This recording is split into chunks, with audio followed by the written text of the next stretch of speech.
Assalamualaikum warahmatullahi wabarakatuh. Selamat siang dan salam sejahtera kepada Bapak Muhammad Nur Ihsan. Perkenalkan, nama saya Tresna Yuliani, biasa dipanggil Tresna dengan NIM 2503010103991 dari program studi S1 PJJ Akuntansi.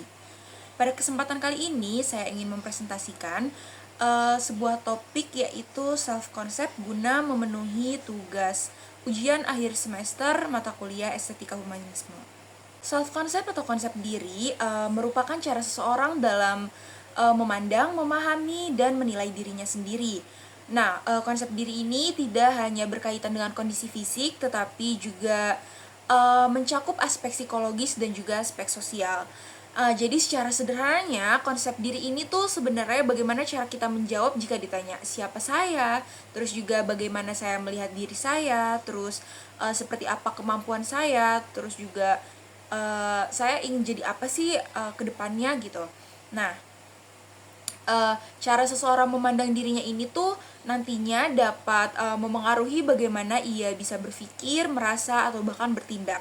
Karena konsep diri ini tuh memiliki peran yang cukup penting dalam kehidupan seseorang.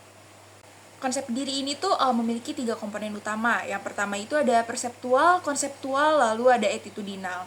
Nah, yang pertama itu ada perseptual. Perseptual itu bagaimana seseorang mengetahui dan memandang kondisi fisiknya atau physical self concept.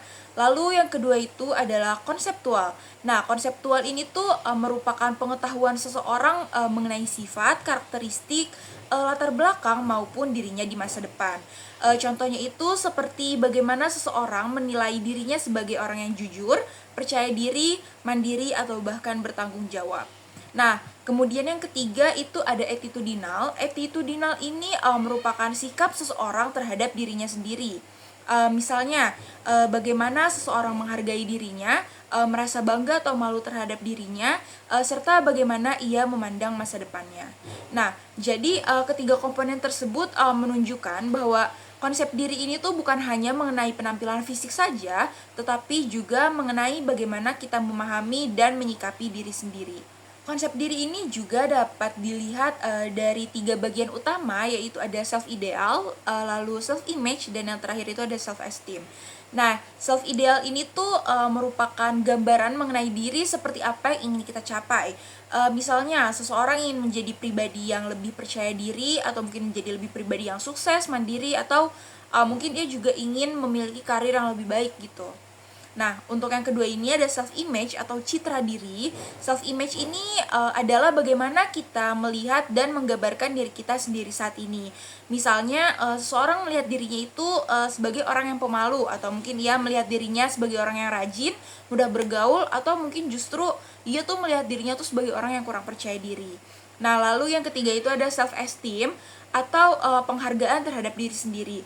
Nah, self esteem ini tuh selalu berkaitan dengan seberapa besar seseorang menghargai dan menyukai dirinya sendiri. Konsep diri ini dapat dilihat dari 2 sisi, yaitu ada konsep diri positif dan juga konsep diri negatif. Yang pertama akan kita bahas itu mengenai konsep diri positif. Konsep diri positif ini ditandai dengan adanya rasa percaya diri terhadap kemampuan diri sendiri. Seseorang yang mempunyai konsep diri positif ini tuh mampu menerima kelebihan maupun kekurangannya. Ia juga bisa lebih bertanggung jawab terhadap dirinya sendiri, lalu memiliki tujuan yang realistis dan mampu menerima kritik maupun masukan dengan lebih objektif. Kebalikan dari konsep diri positif itu adalah konsep diri negatif. Konsep diri negatif ini dapat membuat seseorang melihat dirinya secara kurang baik atau tidak realistis. Beberapa cirinya itu seperti pesimis, terus juga sensitif terhadap kritik, lalu terlalu bergantung pada pujian, merasa tidak disukai orang lain, dan cenderung merasa kalah sebelum mencoba. Nah, hal seperti ini tuh menunjukkan bahwa cara seseorang memandang dirinya dapat memengaruhi perilakunya.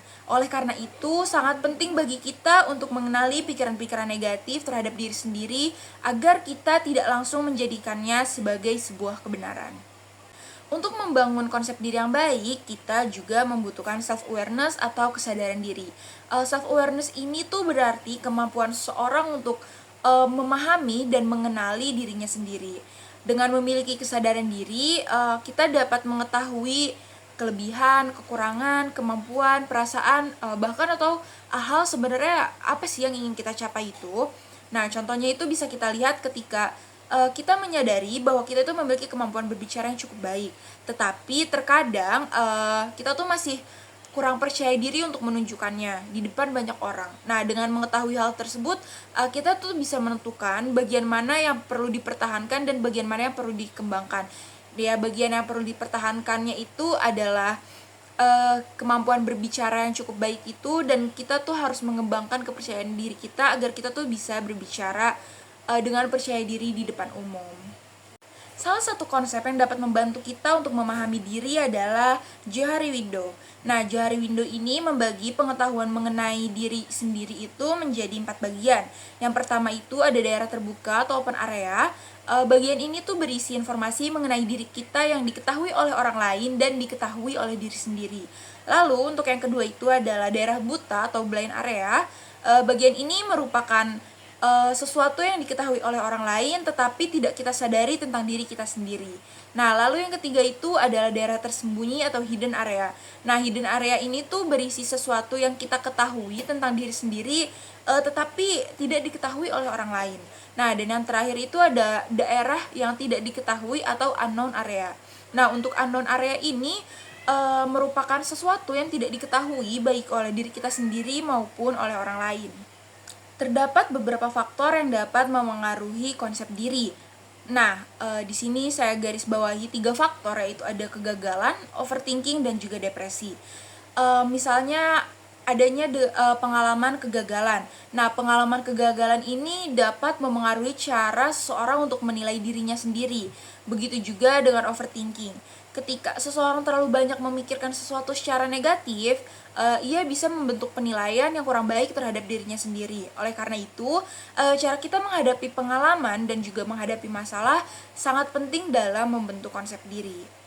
Jadi ada baiknya kita tuh berusaha untuk memandang sesuatu itu secara positif biar kita juga mempunyai konsep diri yang positif. Lalu, kenapa sih konsep diri itu penting? Nah, konsep diri ini tuh sangat penting karena konsep diri ini tuh dapat membantu seseorang memaksimalkan potensi diri dan mencapai tujuan hidupnya. Selain itu, konsep diri juga dapat membantu seseorang untuk menghindari self-sabotaging behavior, yaitu perilaku yang justru akan sangat menghambat dan akan sangat merugikan dirinya sendiri. Nah, konsep diri juga membantu seseorang untuk mengetahui sejauh mana sih kemampuan dirinya dalam menghadapi dan menyelesaikan suatu masalah. Terus dengan kata lain tuh kayak bagaimana kita memandang diri sendiri dapat berpengaruh terhadap cara kita menghadapi berbagai situasi dalam kehidupan. Nah, ketika kita memandang diri kita sebagai positif, berarti kita juga bisa menghadapi situasi dalam kehidupan itu lebih positif lagi. Tetapi sebaliknya, jika kita memandang diri kita itu sebagai hal yang negatif, nah bisa juga kita tuh malah nantinya menghadapi berbagai situasi yang ada di depan kita tuh malah jadi negatif gitu. Konsep diri ini memiliki hubungan yang erat dengan perilaku. Sederhananya, cara seseorang memandang dirinya dapat memengaruhi bagaimana ia berperilaku. Kalau seseorang melihat dirinya sebagai pribadi yang mampu dan berharga, ia cenderung lebih percaya diri dalam mengambil tindakan. Nah, sebaliknya, jika seseorang melihat dirinya sebagai orang yang tidak mampu, hal tersebut dapat membuatnya lebih mudah menyerah atau menghindari tantangan. Jadi, dapat disimpulkan, dari pembahasan yang sudah saya sampaikan, dapat disimpulkan bahwa self-concept atau konsep diri itu merupakan cara seseorang memahami dan menilai dirinya sendiri. Konsep diri ini dapat bersifat positif maupun negatif dan dapat memengaruhi cara seseorang berpikir, merasa, serta berperilaku. Nah, untuk membangun konsep diri yang positif ini, kita perlu memiliki self-awareness atau kemampuan untuk mengenali kelebihan, kekurangan, kemampuan, dan juga kebutuhan diri sendiri. Melalui konsep seperti yang sudah dikatakan Johari Window tadi itu, kita juga dapat memahami bahwa masih ada bagian atau mungkin masih banyak bagian dari diri kita yang perlu kita kenali lebih dalam lagi dan perlu kita kembangkan lagi ke depannya. Nah, pada akhirnya memiliki konsep diri yang positif itu bukan berarti menganggap diri kita tuh sudah sempurna, tetapi konsep diri positif ini tuh mengajarkan kepada kita bahwa kita tuh mampu untuk menerima diri sendiri, lebih mengenali potensi diri sendiri, memperbaiki kekurangan, dan terus berkembang menjadi pribadi yang lebih baik. Ini yang terakhir berupa referensi. Ini adalah beberapa referensi buku yang saya gunakan untuk menyusun materi mengenai self concept ini. Demikian yang dapat saya sampaikan mengenai self concept atau konsep diri. Saya menyadari bahwa dalam penyampaian materi ini masih terdapat kekurangan. Oleh karena itu, saya sangat terbuka dengan kritik dan saran yang akan diberikan oleh Bapak. Terima kasih atas waktu dan perhatiannya. Kurang lebihnya mohon maaf. Wassalamualaikum warahmatullahi wabarakatuh.